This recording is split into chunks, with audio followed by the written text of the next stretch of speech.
Percy Jackson e o Ladrão de Raios abriu as portas para inúmeros escritores que não tinham ideia de que conseguiriam juntar mitologia e os dias atuais, o dia a dia das pessoas, em uma coisa só. Foi o que o escritor Rick Riordan fez, juntando mitologia grega e o dia a dia de Percy, um adolescente comum como qualquer outro, com a única diferença de que ele era filho de um deus. É sobre Percy Jackson e os Olimpianos, o livro Ladrão de Raios, que nós vamos conversar hoje. Bora lá?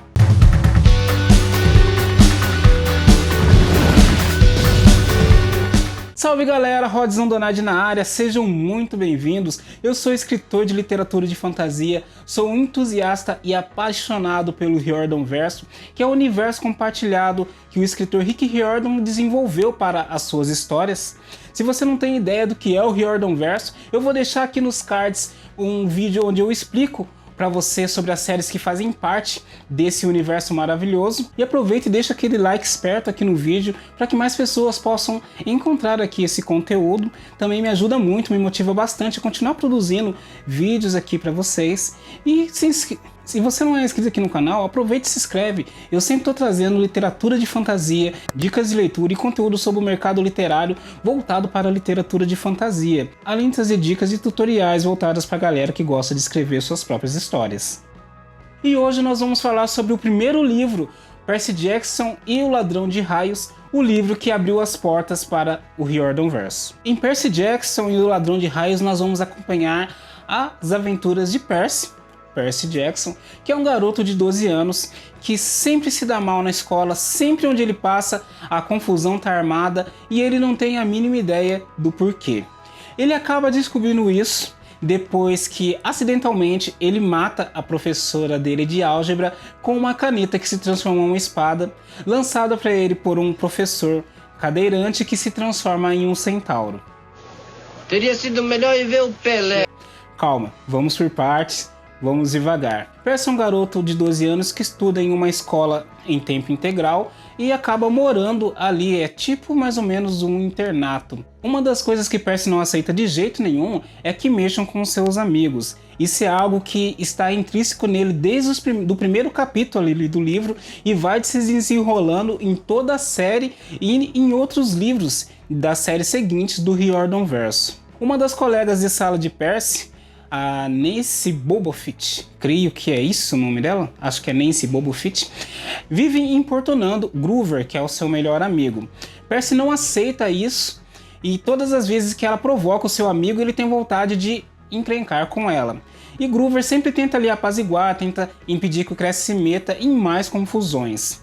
A sala de Percy vai para uma excursão a um museu, guiada por dois dos seus professores. Quando eles chegam lá, Percy é questionado pelo Sr. Brummer, o professor de história, sobre como ele poderia usar as histórias mitológicas, as lendas da mitologia grega, no dia a dia, em sua vida atual. Como o Percy não sabe, não faz a mínima ideia de como responder a isso, ele simplesmente fala que não sabe. Nada a ver. Em seguida, nós temos Percy com Groover conversando perto de uma fonte d'água e a bendita da Nancy, a tranqueira da menina que é a valentona da escola, chega para importunar o Groover mais uma vez. Percy se ira tanto, fica com tanta raiva que ele acaba explodindo ali, dando um grito de raiva e a água da fonte meio que pega a Nancy e a puxa para a fonte, e o Percy mal vê isso acontecendo, ele só escuta os alunos falando: nossa, você viu, a água pegou ela e tudo mais e tal.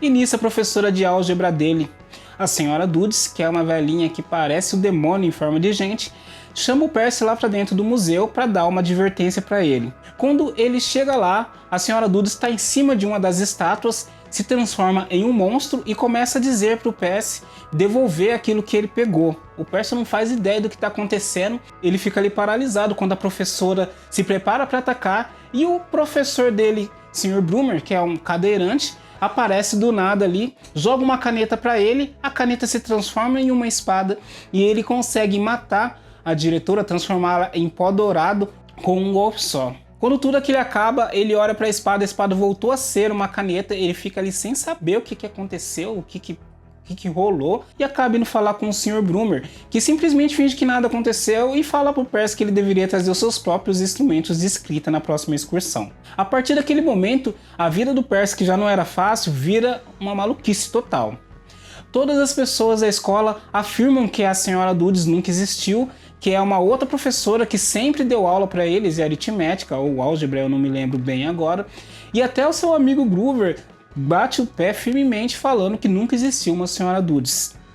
O problema é que Percy sabe quando Groover está mentindo, e se não fosse os trejeitos ali de Groover, aquele jeitinho que a gente conhece dos nossos amigos, que a gente acaba sabendo quando eles estão tentando esconder algo da gente, o Percy ia cair naquela conversa. Quando o Percy volta para sua casa, depois que as aulas acabam, ele é recebido por sua mãe, pelo seu padrasto, que é uma das pessoas mais detestáveis que eu já vi na vida, o Gabe cheiroso.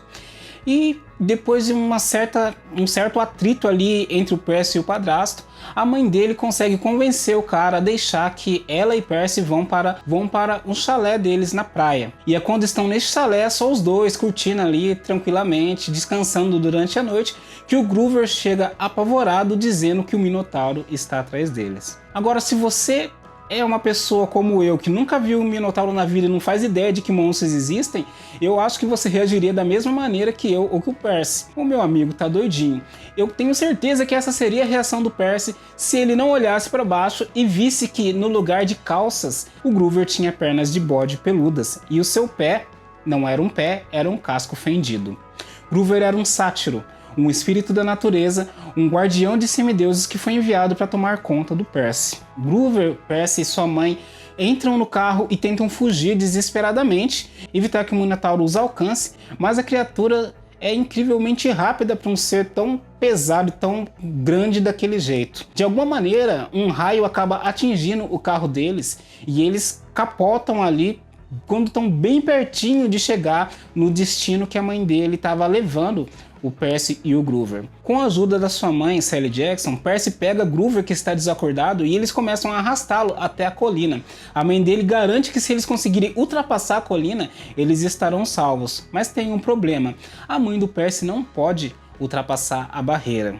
Então o Percy já se vê ali com um grande dilema. Ele ultrapassa ali aquela colina para salvar o amigo dele e deixa a mãe para trás, ou fica para tentar ajudar a Sally de alguma maneira. Quando Sally revela para Percy que não pode ultrapassar ali aquele limite, ela manda Percy arrastar o Groover até lá e fica ali para tentar lidar com o Minotauro de alguma maneira, só que a Sally é mortal, nenhum pingo de sangue de herói na veia e acaba sendo presa e esmagada pelo Minotauro. Ela se transforma em poeira. Nisso, o sangue do Percy ferve, ele fica ali desesperado, parte pro ataque contra o Minotauro. De alguma maneira, sem nem entender como, o Percy Jackson consegue arrancar um dos chifres da besta e com aquele chifre ele derrota o Minotauro. Ele nem consegue se vangloriar ou sentir aquela emoção de uma vitória, porque o amigo dele tá ali desacordado e a mãe dele se foi.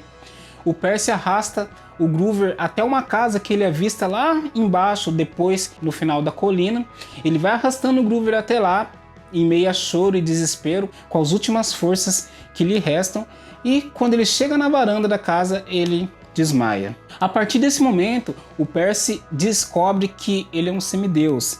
Ele é filho de um humano com um dos deuses do Olimpo. Ele também descobre que os monstros são atraídos por semideuses, e quanto mais poderoso o semideus, ou seja, quanto mais forte o sangue do deus olimpiano nas veias do semideus, mais poderoso e mais monstros esse semideus vai atrair. Isso explica muitas coisas para o Percy, porque ele se lembra de muitas coisas que aconteceram, alguns eventos do seu passado, onde ele via pessoas com um olho só, ou então via mulheres dentro das ondas do mar que sorriam para ele, entre outras situações absurdas.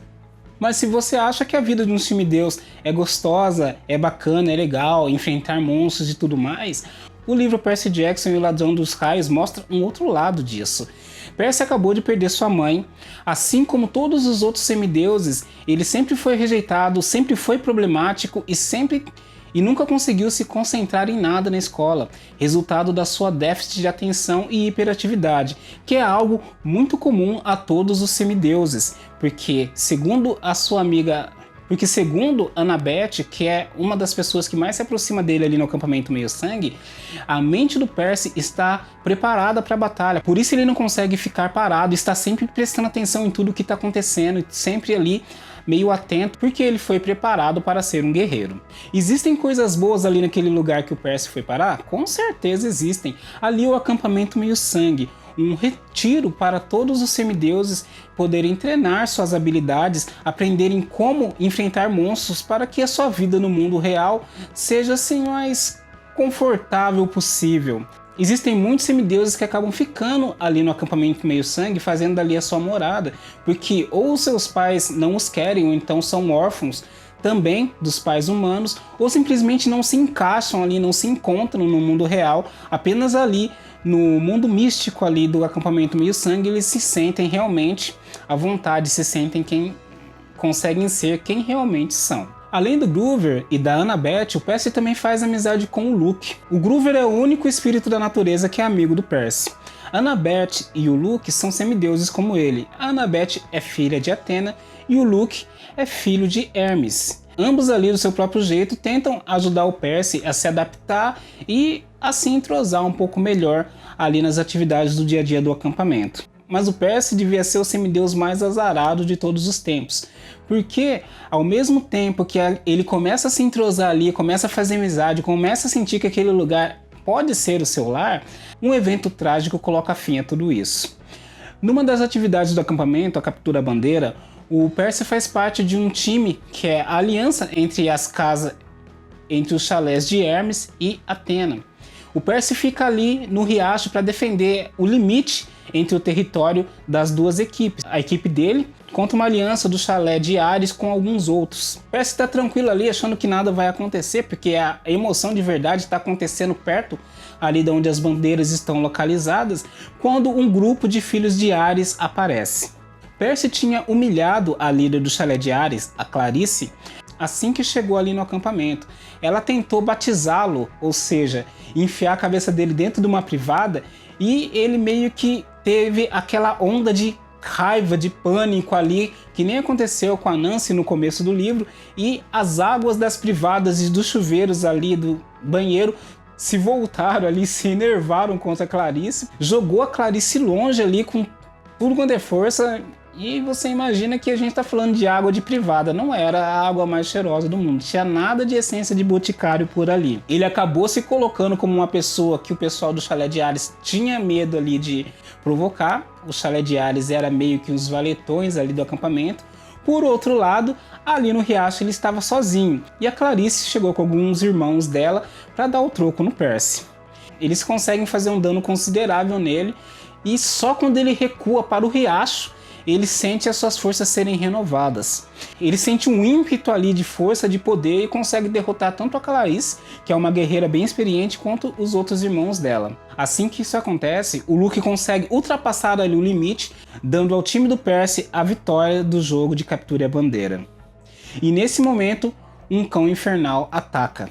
Veja bem, ali no acampamento Meio-Sangue não era para nenhum monstro entrar. Segundo Kiron, que é o diretor de atividades do acampamento, aquele centauro mesmo, lá da mitologia, que treinou Hermes e tudo mais, os monstros que estão ali dentro da floresta são só aqueles que são convocados pelo pessoal dali de dentro apenas para treinos específicos. Ninguém estava pensando em chamar um cachorro do tamanho de um rinoceronte para um treino específico, ainda mais um vindo direto do reino inferior.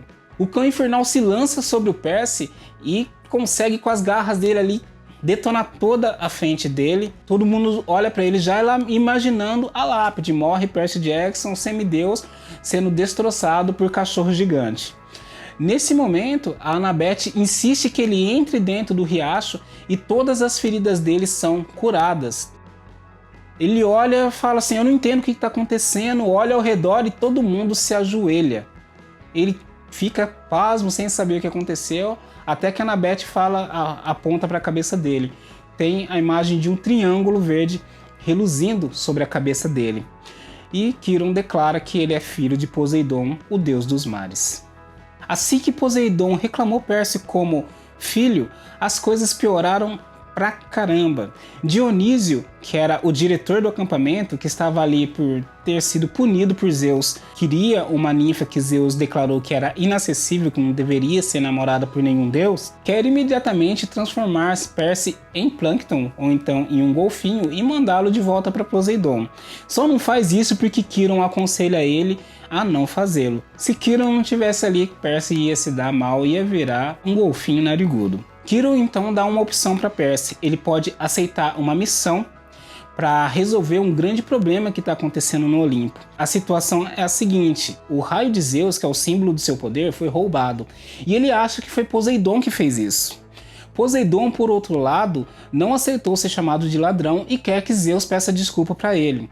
Os dois estão na iminência de uma guerra. Perse pergunta para Quirón como que seria uma guerra entre os deuses. Daí Quirón fala para ele que os olimpianos se veriam obrigados a tomar partido. Metade dos deuses apoiando Zeus, metade dos deuses apoiando Poseidon. E isso seria praticamente como se a natureza entrasse em conflito com ela mesma. Perse acaba aceitando a missão de encontrar o Raio Mestre e sai pelos Estados Unidos acompanhado de Annabeth e Groover em busca do Raio Perdido. Perse, Annabeth e Groover encontram vários monstros, têm que enfrentar diversas situações complicadas, porque afinal de contas são 3 adolescentes viajando sozinhos, sem nenhum tipo de supervisão. Então, fora os problemas com monstros e com deuses, eles precisam se preocupar também com problemas que um adolescente normal teria, ou seja, a primeira autoridade que visse os 3 sozinhos iria questionar aonde que estaria o responsável pelos 3.